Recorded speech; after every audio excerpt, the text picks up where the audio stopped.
Welcome, everybody. My name is Justin Rude. I'm the director of the Congressional Oversight Initiative here at POGO, and I'm moderating today's session.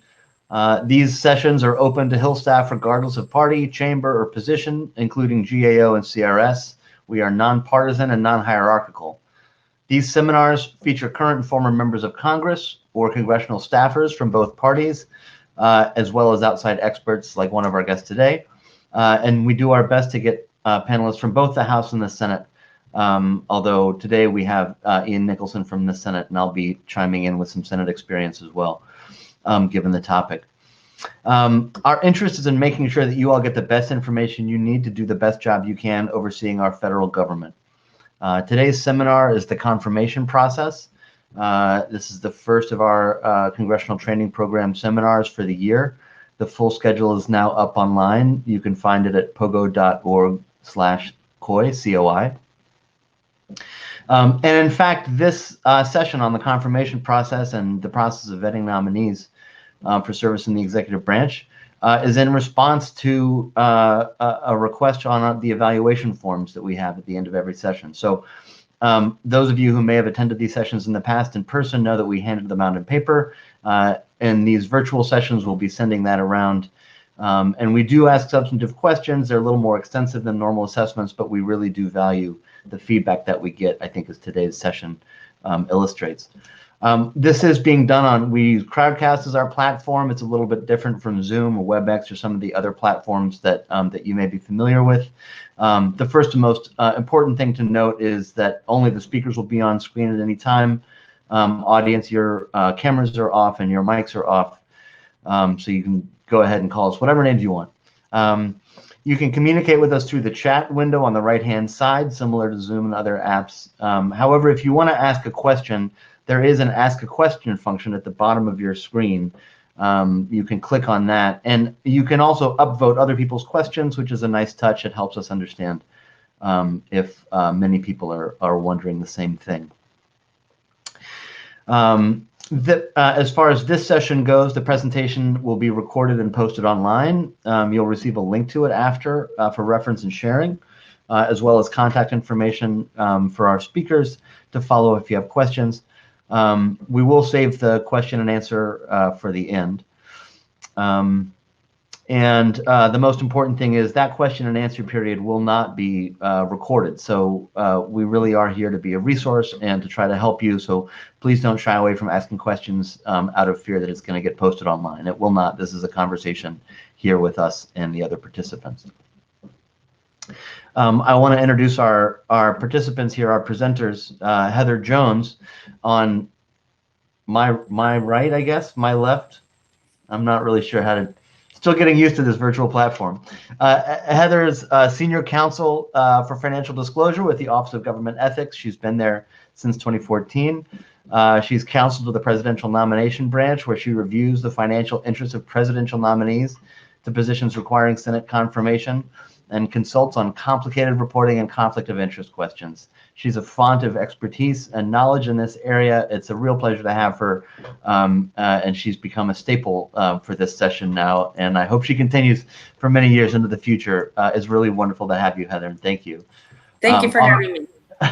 On my other side is Ian Nicholson, who is an investigator with Senator Ron Wyden of Oregon, who's the incoming chair of the Senate Finance Committee.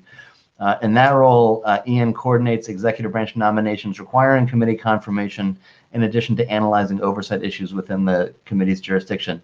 Another reason that I personally enjoy having Ian here, aside from the fact that he's wonderfully knowledgeable and pleasant, is that in the Finance Committee, and correct me if I get this wrong, but you've had something of a practice or tradition of bipartisan vetting of nominees, and I think that's interesting, and I'm really looking forward to him talking about that. I think that's all of the business to get out of the way up front. So without further ado, I'm going to turn it over to you, Heather. All right, thank you very much. So OGE's role in the financial disclosure process is that all nominees to presidentially appointed Senate confirmed positions are required to file a financial disclosure statement by the Ethics in Government Act. And so OGE reviews those reports along with all of the federal agencies involved, working with the agency and the nominee to work on the report. OGE then makes a conclusion that once we're finished with the review and we present it to the Senate, if they take all the actions that are outlined in an ethics agreement, which I'll explain in detail, then they will have resolved their conflicts of interest coming into the government. So OGE looks at the civilian positions.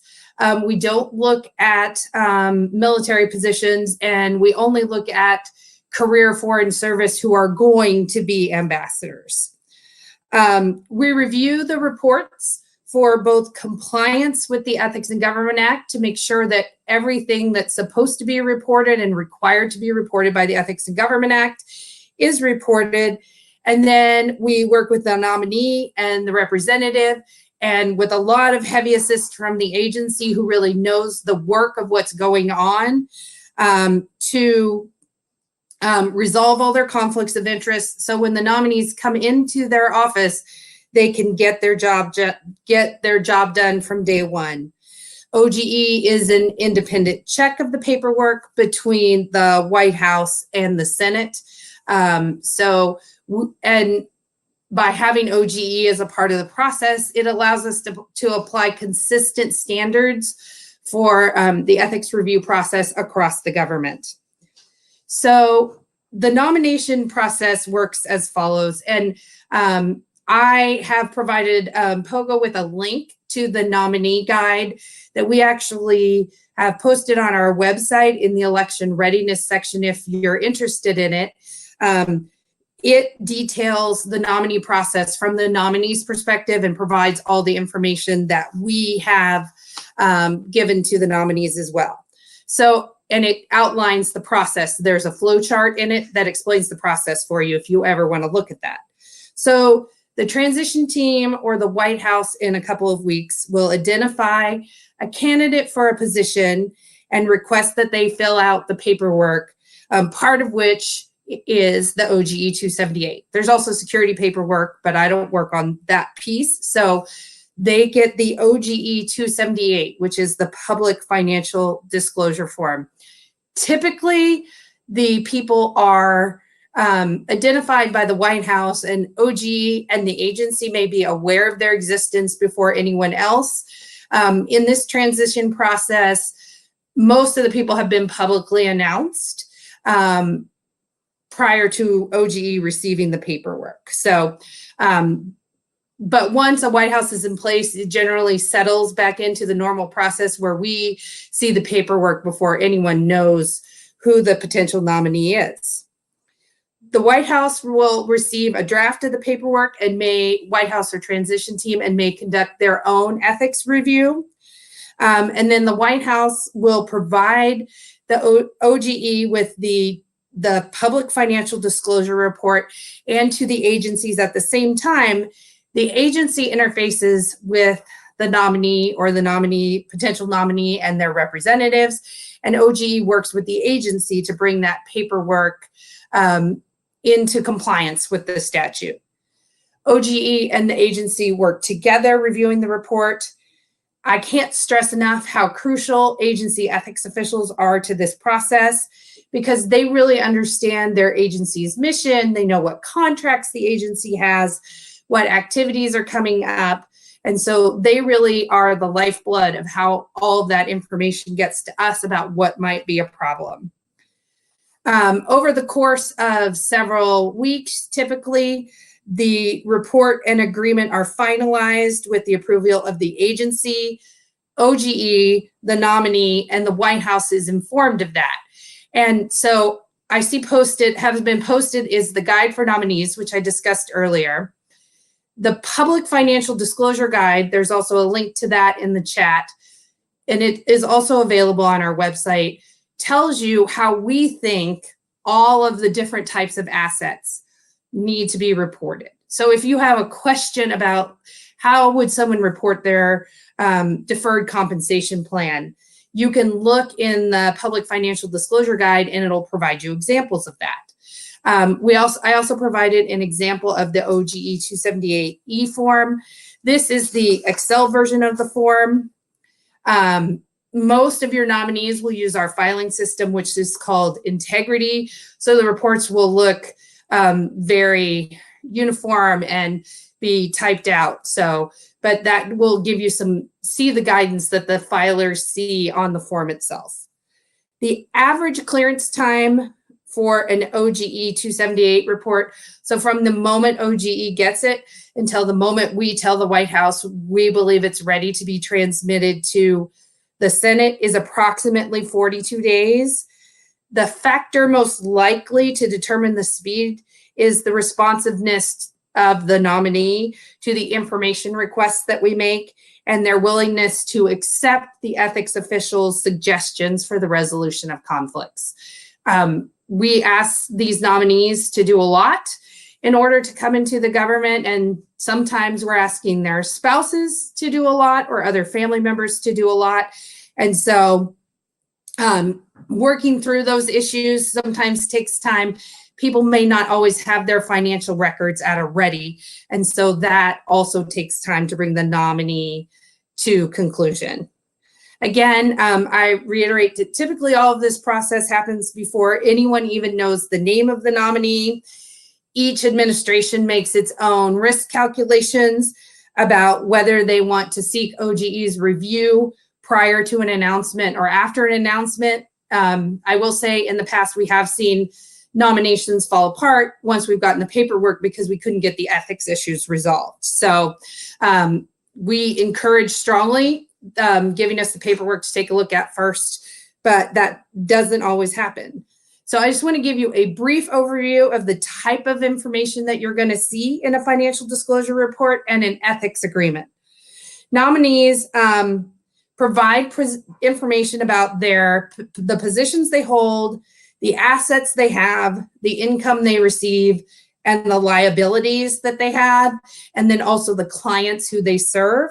So if you look at part 1, you'll see all the positions that the filers had in the last 2 calendar years and the current calendar year. So in your report filed in 2021, we'll have information for 2019, 2020, and 2021. And this is all nonprofit and for-profit positions, which are generally focused on those positions in which the person had fiduciary responsibilities. Part 2 is the employment assets and income of the filer. So generally you'll see any salary here, honoraria, any equity compensation for jobs and retirement plans, and intellectual property like books or patents or copyrights. Part 3 is the agreements and arrangements section. And this requires you to report agreements and arrangements with your current, former, or future employers. That's typically where you'll see discussion of leaves of absences or what's going to happen with someone's restricted stock units when they leave, or discussions of what's happening with their retirement accounts. Part 4 is where compensation over $5,000 in the current year or the previous 2 years. So like part 1, you would get 21, 20, and 2019 information. So you essentially see everyone who's paid them on part 2 more than $2,000, plus any clients they had. So if you have a partner of a law firm, any client who paid the law firm more than $5,000 for the law firm partner or associate services would be listed in part 4. Part 5 is the spouse's employment income and interest. So it's a mirror of the information on part 2 just for the spouse.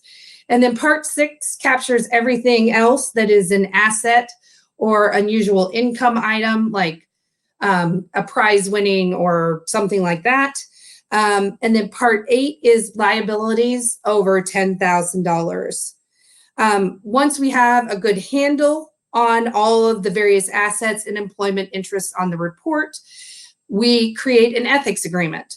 And the ethics agreement outlines all the steps that a nominee will take to resolve all the ethical issues. So If they're coming from a company, for example, if you were going to be Secretary of HHS and you were coming from some sort of healthcare company and you had stock and restricted stock units, it would explain what was going to happen to all your equity interests and likely require you to sell all of the stock holdings in the company, because that would be a conflict of interest. So it outlines section by section, addressing the different employment interests, often the spouse's employment interests, and then any assets that they hold that they will need to divest. In the OGE review, we start asking a bunch of things to trigger the filer's memory about their various assets. And you'd be surprised, even after we've looked at it and said, yes, it's ready to go, people continue to remember things that they have forgotten. Our electronic filing system that we created takes them through sort of a TurboTax set of questions to help prompt them to think about, oh, do you have this asset? Oh, might you have that asset? And you should report it. It asks about spouses and dependent children's assets. We ask about books and speeches. Often, frequently, we see those with public figures and people coming from academics, state pension plans, mortgages. And we do a basic Google search of the person, pretty much just to see if there's anything out there that they're missing. Sometimes we give the nominees really good news. They find out that they have an asset they didn't even know they had. We've informed people, hey, wait, we think you have a defined benefit pension from your employer, and they didn't even know they had it. So we do all these things to try and get as much information on the form. We give them technical feedback on that. We also, in that nominee guide, have checklists for the nominees to think about, hey, here are all the things that professors coming from a university normally have, or all the things an attorney coming from a law firm typically have. So if those could serve as a guide for you as well. When you're looking at the report, you'll see what we think people often have and can compare that to the assets that the filer has reported. And so you can see those all also in our election readiness part of the website. Once everything's on the report, we start with our review for conflicts of interest. The statute that governs conflicts of interest in the executive branch is 18 U.S.C. 208. It is a criminal statute, and it says that you may not participate in any particular matter, in which you have a financial interest, or which your spouse or minor child have a financial interest, or things whose interests are imputed to you. So if you're the trustee of a trust, an employee or director of a company, the interests of the trust or the company are imputed to you. So you are not able to participate in anything that group of people that what you participate in would affect that financial interest. So if I owned Google stock, I could not participate in any government matter that would affect the financial interests of Google. And so because of the imputed interests, we ask people to resign their positions with companies and with their employers, because that would create a conflict of interest for them of everything that Google owns, even if you didn't own stock there.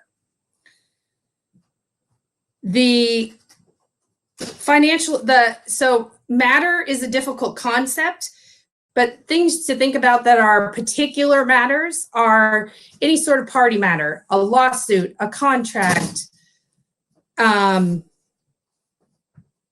any sort of grant program. So those sort of things are particular matters involving specific parties. The other thing that particular matter encompasses is regulations and things that focus on an identified group of people. So if the agency is working on something that would affect all truck drivers or all trucking companies, that would be a particular matter. And so if you owned stock in a trucking company, you could not participate in a particular matter affecting the trucking company. You could not write the regulations about how long truckers can drive in their trucks. So often in the ethics agreement for things that may come up at the agency, like at the Department of Transportation, most people will be divesting their interests in trucking companies or airlines. So we would see them divesting things that likely arise with their position. So if you're interested in looking at whether and what type of conflict of interest a particular asset creates, we have a guide for analyzing conflicts of interest. There are multiple guides. There's one for assets generally. There's one for things tied to employment. And you can look that and look up the asset, and it'll explain to you exactly how OGE looks at the conflicts for that particular type of asset. So how do we look at stock? How do we look at restricted stock units? So I think it's very helpful and educational for people who are doing this for the first time. The other big conflict regulation we look at is the impartiality regulation, which is found at 5 CFR 2635.502, and it prohibits the filer from participating in any party matter. So again, that's the contracts and the lawsuits for people with whom they have a covered relationship. So you have a covered relationship with anyone who you were employed with for a year after you leave that employment or were a director for. You have a covered relationship with anyone who your spouse works for or is employed by, and you have a covered relationship with any entity that you currently actively participate in. So I participate in my kids' school PTA, so I couldn't do any party matter that involved my kids' PTAs. The other statutes we look at are 18 U.S.C. 203 and 205. These prohibit government employees from participating in claims where the United States is a party or has a substantial interest. You would think the issues of 203 and 205, think about them coming up most specifically with attorneys and lobbyists. Though recently we've had it come up with as people in his varying positions as engineers, because they sometimes, and accountants, because they represent people back to the government to help them get their buildings approved or their taxes approved. So those are the types of positions where you'd see people being involved in claims. And those sorts of issues have to be resolved before the person starts in the government. And then the final group is 18 U.S.C. 209, which is supplementation of salary. And then the component extraordinary payment regulation. Extraordinary payments, if you receive a payment from someone, your employer, prior to you starting in your government position that's greater than $10,000, you might be recused from party well, if you do, you will be recused from party matters for 2 years after you start in the government. And 18 U.S.C. 209 says that you cannot have your salary supplemented. Your government salary needs to be the salary for the job you're going to do. So if someone continued to pay you on a monthly basis after you started in the government, that would be a violation of 18 U.S.C. 209. We also flag issues about things with the emoluments clause because that could create a problem. Although we don't resolve it, we send people to consult with the Justice Department to discuss those emolument clause issues. And then there may be political questions about, technically this is okay, but is this what the White House wants the person to do? And so we ask the White House at times to weigh in on whether they're okay with the nominee continuing to do this. Like a nominee may want to continue to teach a class for which they're not going to be paid, but the White House may not want them to do that. they may want to stay on the nonprofit board of the American Cancer Society, which is permitted under all of the rules, ethics rules, but the White House may not want someone to continue to do that because their PAS job is seen as a 24/7 job. So those are the main things. At that point, we draft an ethics agreement, which you will notice are all very uniform and have a very similar structure. They contain some general, I won't participate in matters that violate 208. I'm going to check with OGE if I need to change this ethics agreement. That people are going to, within 15 days of starting, which is a regulatory requirement, have an ethics briefing to walk them through all of these things. And then it outlines each of the specific commitments they're going to take regarding their assets or their positions. Usually you will typically see at least resignations from jobs unless someone's already a federal employee. And you may see some divestitures. But then on the other side, you have very complex arrangements where people are trying to leave several boards of directors or leave several places where they have equity in their former employers. So they can go from very simple 2-page documents to very complicated. I think the longest one we've seen is about 15 pages. So that concludes sort of our nominee process. Oh, and once we pre-clear it, we tell the White House that if it stays the way it is, we're ready to send it to the Hill without any conflicts of interest. We let the White House know. Then they nominate. At that point, we work to get everything signed and finalized.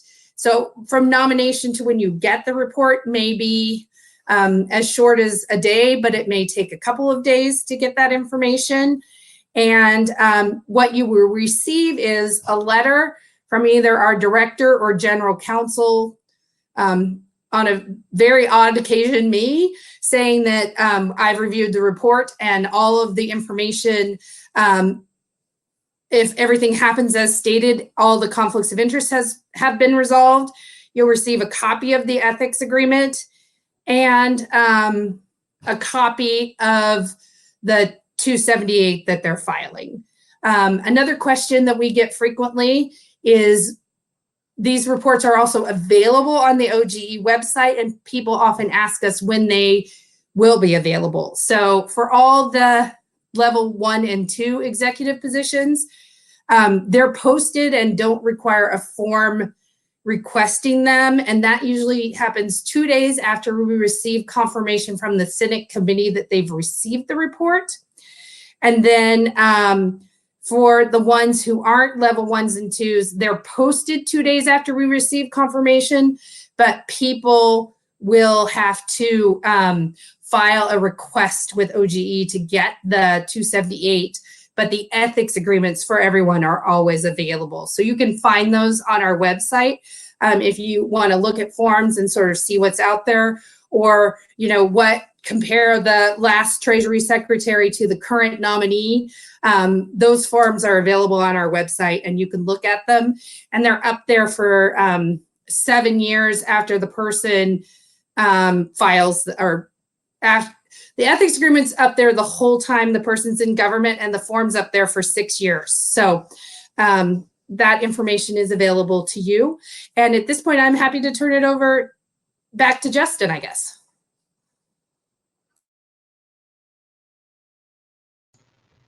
Hey, can you hear me?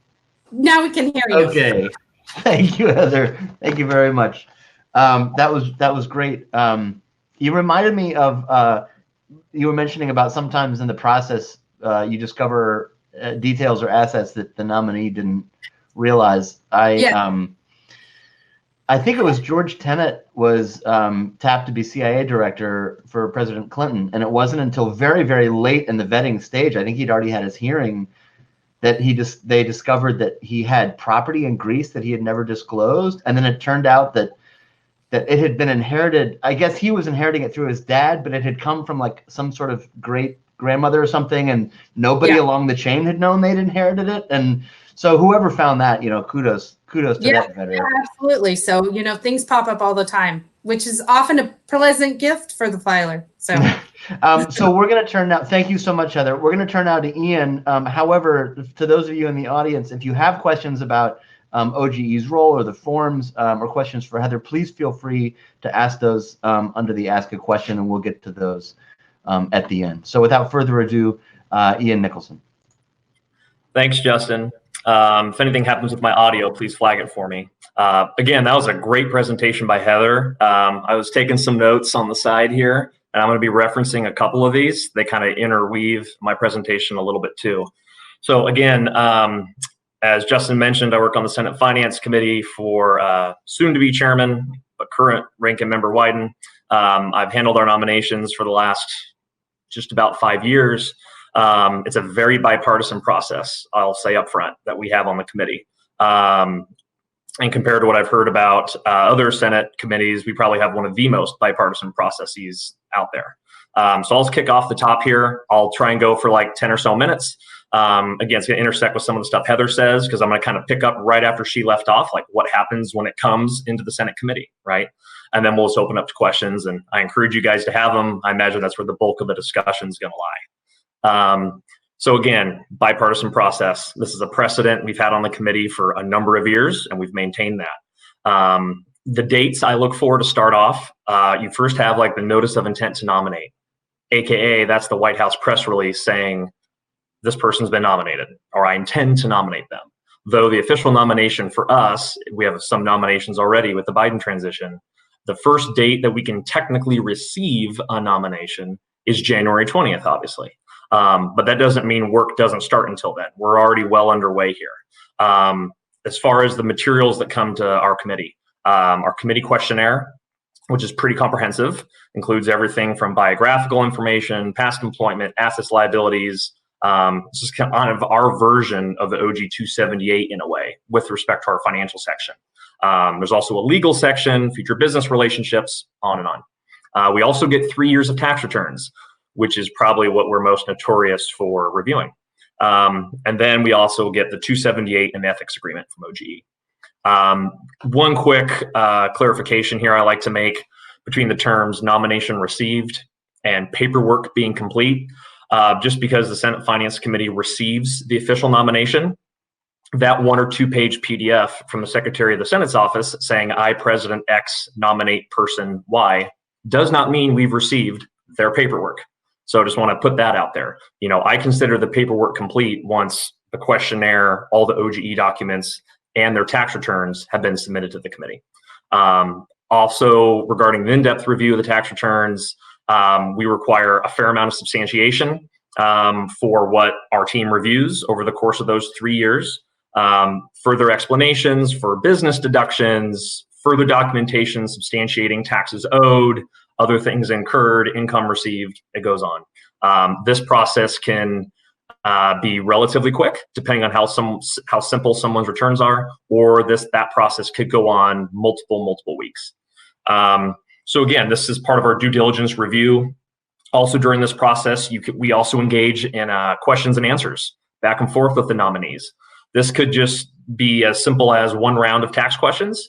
This could also mean many rounds of questions back and forth over a period of months regarding both tax matters and non-tax matters in their documents. You know, we're constantly cross-referencing and cross-checking the OGD 278 ethics agreement with the questionnaire. So conflicts of interest, clients they represented if they're coming from a law firm. Your mind can go wild with other examples probably. So we engage in this back and forth. And once we've got to a good place and both sides of the committee handle nominations, believe the nominee has sufficiently answered things, we'll then move to our 3 meetings that we have on the committee. The first meeting is the due diligence meeting. It's kind of like a wrap-up meeting with all the due diligence items we've already been discussing back and forth. That meeting can be as short as 20-30 minutes. It could also go 2+ hours, depending on the issues we have to go over. We then engage in a policy meeting with the relevant finance committee staff, whether it's our tax teams for a treasury nominee, whether it's the USTR nominee, they'll be meeting with our trade teams and so forth. We also have a third meeting with our committee LAs, where they actually have a chance to engage in some Q&A with the nomination for upwards of an hour or so. There's a lot of interest around the high profile noms coming in at the start of any administration. So we typically try and knock all 3 of these meetings out in one day. Once those meetings are complete, is when we typically put out the committee hearing notice for the hearing, which is a 7-day notice. Moving down my list here, one thing I kind of want to mention with regard to the due diligence meetings, Heather alluded to this a little bit. Sometimes things come up. Sometimes additional assets are revealed, whether that's something the nominee forthwillingly tells us, it comes up in the due diligence review, or by gosh, something comes out in the press and we learn about it that way. Other times there's conflicts of interest matters that we engage in a back and forth with the nominee on, and sometimes we require them to add an addendum to their ethics agreement, sometimes to their 278, but usually this is mostly an ethics area. And we'll engage with the nominee, often in a bipartisan basis, saying, we feel this recusal on X doesn't go far enough. We feel like you should resign from this position or two on these advisory boards or whatever else as well. And some cases, the nominees generally will do that. Sometimes there's a little back and forth and we get to a good place. From our due diligence process leading up to the hearing, we often, if there are issues that we consider that rise to the member level, we will disclose those in a bipartisan disclosure memo for members of the Finance Committee. And again, typically bipartisan, though not 100%. This also allows the nominee a chance to review that disclosure memo in advance for any factual errors in there, and then we make that available to our members. Again, we don't always do these for every single nominee. I'd say a majority of the time we don't, but there are times where we do. One thing Heather mentioned actually in her presentation, one of the key determining factor, I believe she said, with respect to speed, with how fast this process can go, is the responsiveness on the nominee to questions they have for the nominee. And I could not agree more. That is exactly the same for us. We'll not reveal names or agencies or which administration over the years, but we had a nomination at the assistant secretary level that engaged with us for months and months with questions and answers on their materials they submitted. And ultimately that nominee did not get to have a hearing. And that was in bipartisan agreement. So again, you know, if a nominee delays for weeks or multiple months on end to get back to us with questions, again, that's on the nomination. But most nominees across the board are looking to turn those questions around pretty quick to us. I don't need to go into further details about having the hearing, the QFR process, and then scheduling their markup. Most of you guys are familiar with that. Happy to touch on that later. Just to echo a couple additional things Heather mentioned on the OGE 278 side of things.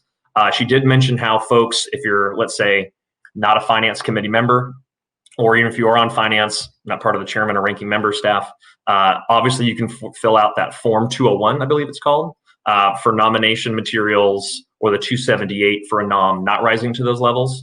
You can also research public information about the company where a nomination may have used to work previously. You know, there's 10Ks, there's the board information you can research if they sat on boards, different lawsuits they were part of. There's all sorts of digging that can take place that you can engage on if you're not actively handling that nomination. Political contributions is also something that's publicly available, right? There's FEC database searches, also at the state level as well. We require that of all of our nominations. And you'd be amazed how many nominations on both sides of the aisle don't get that question 100% right. It's very difficult too, especially with regard to state contributions. And there's also lobbying disclosures. If folks were, or if a nomination was a former member, right? There's other disclosures both in the Senate and the House, and as well if they're coming from the private sector. Only a couple things I'd add really here to wrap up.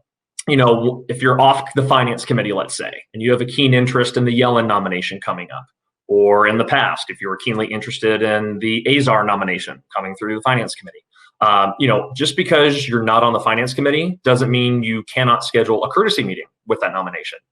Most noms and their ledge affairs and or transition teams are pretty eager to schedule those meetings, and that can give your boss a way to be more involved in that process.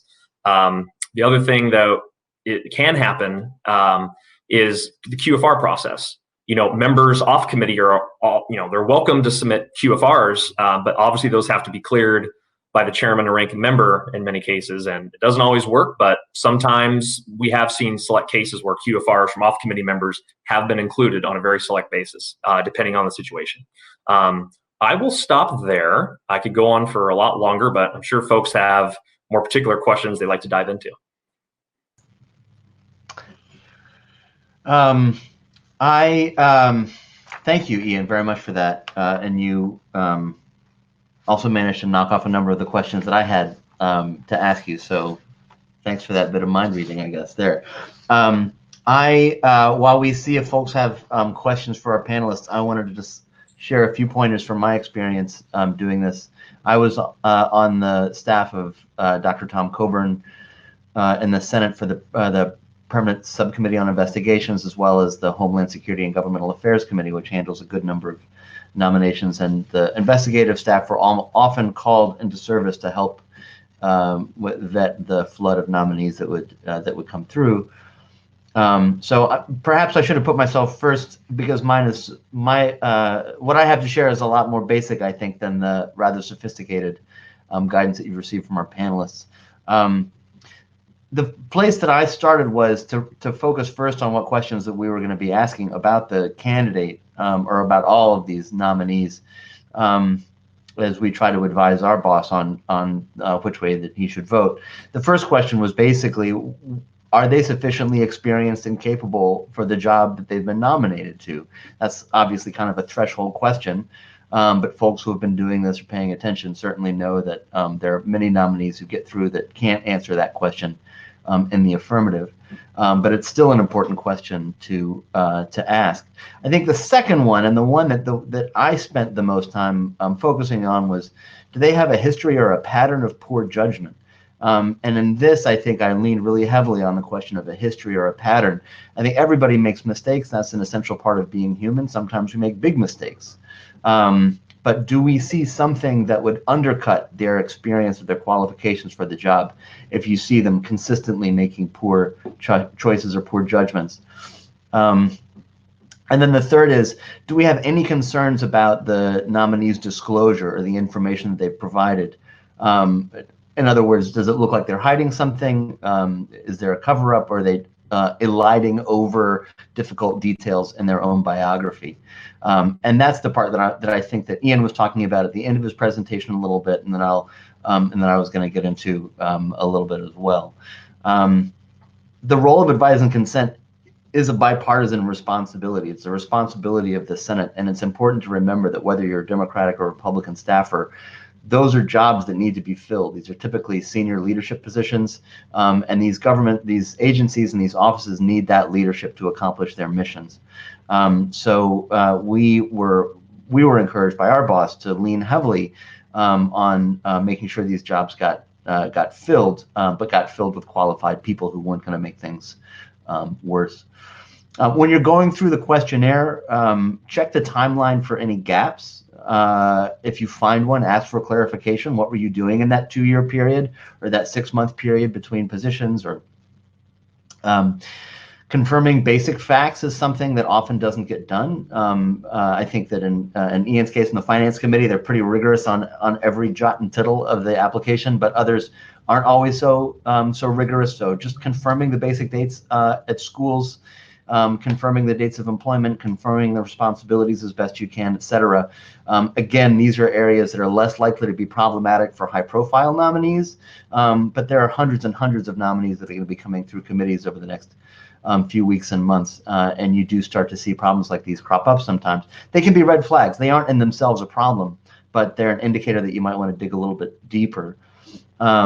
If a group or an organization or a school they're affiliated with is unfamiliar, look into it. You're not expected to have a comprehensive knowledge of every college and university, but if you see one that has a name that's not recognizable, poke in and see. Find out if it's accredited. Find out what their reputation is. Find out who their other graduates are. Another thing, well, and also I would say for other organizations, not just schools, is try to understand what their funding and revenue is. Not a deep dive, but understanding what their business model is and where their money comes from may give you a sense of the nominee's character. Keep an eye for direct rises to prominence in highly specialized fields or fields that require a lot of education. That's not unusual because you do become so specialized so early on. But for a lot of other areas, and especially for folks who are moving into management roles, They may have moved around, and that's okay. Moving around is okay, but sometimes they try to create a clearer narrative, a linear narrative of how they're going from one place to another, and they may leave out other stuff that they were up to. Again, not common, but occasionally it happens. So I would definitely take a look, even if there aren't gaps, if you're not seeing any other engagements or involvement, or you're not seeing articles being written, things like that. It just means maybe do a little bit more Googling, maybe poke into that a little bit more. I think Ian gave some really good recommendations on how to check the public record. He talked about things like campaign finance records, lobbying records, absolutely, I think lawsuits. This is also research that the Senate Library, for those of you in the Senate, can be supportive with. And I know Library of Congress and the House also have research support. So when it comes to things like Westlaw and Pacer, asking them to look at and give them, whatever number of entities that the nominee is associated with. Just because that entity may have been involved in a lawsuit is not in itself disqualifying by any means, but it does mean that you want to find out more. You want to find out how close the nominee may have been to whatever the conflict is, or the alleged criminality, whatever the matter might have been. It again gives you an indication that you might want to try to find out a little bit more. If the nominee is from a regulated industry, if they're from the private sector, checking with the regulator for any information on audits or other kind of scrutiny or enforcement that's happened with that organization can be really helpful. If a nominee is coming with prior experience from an executive branch office, checking in with the Inspector General about of that agency, of what they know about that office, what work they've done or haven't done, or what they've heard. GAO can also be really helpful in this regard. They do great reports, but the knowledge that those experts have is pretty unequaled, especially when it comes to the history and function of agencies. And I would put CRS experts in there as well. And go to outside experts and officials. I mean, if you're looking at somebody who's a general counsel at the Pentagon, there are lots of folks in the world of military law who have opinions on what's happening there. And even though you may not be an expert in issues of military law, they may have some insights into how they resolved certain issues for the agency, or how they didn't, how they pursued conflict rather than mediation, things like this. And that's going to start to give us sense as to people's qualifications to be a leader. And I want to encourage folks to really get details around these nominees, really to understand, because sometimes the issue lies in that detail. We had a nominee at one point who had been a general and had started his own business after leaving service or retiring, had vacuumed up a bunch of great and very lucrative contracts, in particular using a veteran disability preference that gave him a leg up on competition. Bundled all those contracts together, built up a nice big book of business, and then sold off to a major contractor. Very financially sound, very smart, and very savvy move. For the question that we had as a public official was, well, how are you using that veteran's preference? And let's take a real look at what your business practices were. And we were able to determine, as I think other offices were at the time as well, that the disability that he was profiting from was sleep apnea, which is not it is a service-related or service-connected disability only in the sense that he happened to be working for the Department of Defense when it was diagnosed. Sleep apnea is not so much a battleground injury or the sort of thing that you get from combat. It's something you get from having, well, I have a neck that's bigger than 16.5 inches, and that puts me at risk for sleep apnea. So at that point, and I believe he was also rated at 0% disabled. So the question is, do they understand what the spirit of the law is and what we're trying to accomplish through public policy, or is he willing to work in the margins to make things happen that may not fit with what the intent of the law was? And that was an important question in evaluating his fitness for service. And another thing that I would want to note also that I think gets overlooked a lot is that context is king. Really pay attention not only to the nominee's biography and information in the abstract alone without context. Look at what was happening in the world at the time. An example, this may be a little bit dated, but an example that I would give now is, somebody who's involved in mortgage origination in the last few years probably doesn't have a whole lot to answer for, but if they were big in the mortgage origination business in the mid 2000s, you might want to take a little bit of a closer look as to their business practices, even if they weren't caught up in any of the major scandals of the day. Being in that industry at certain times, I think automatically is going to raise questions about the specific conduct and what they were aware of during that time. So definitely get a sense of what else was happening and what their choices in that period meant. The last thought that I would leave with you guys is that you will come across information that shows that a nominee is probably not qualified, and you will share that with your boss. Your boss may vote against them, and he or she may vote for them, and they get through. It happens. That is life. You've done your job, you've done the vetting, you've been thorough, you've provided the facts, and now it's their job as representatives to make that decision. Just because a person gets through that you feel even strongly isn't qualified, that's the job. And please don't let that discourage you from being thorough in the future. That's the bulk of my comments. I wanted to invite my panelists back here and see if we do have any questions from the audience. I'll just give a moment here if folks want to type in, and if not, we can all go to lunch. And while we're waiting, I'll turn to Ian and Heather and ask, was there anything that came up while the other presenters were speaking that you wanted to mention or was important to know?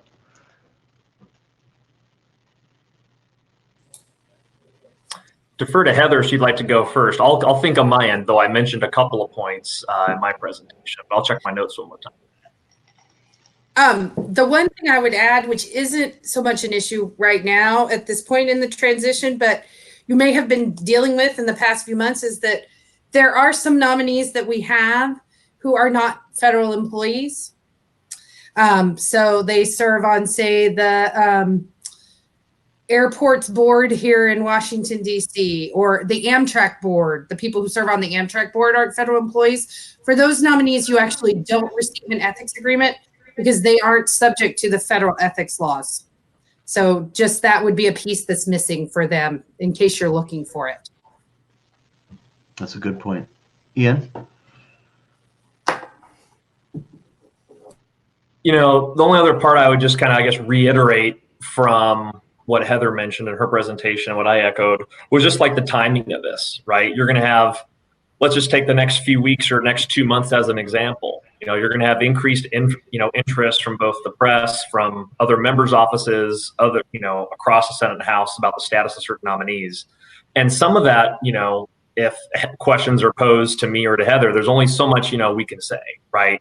A lot of that process and the timing is confidential, and the nominees trust us in that.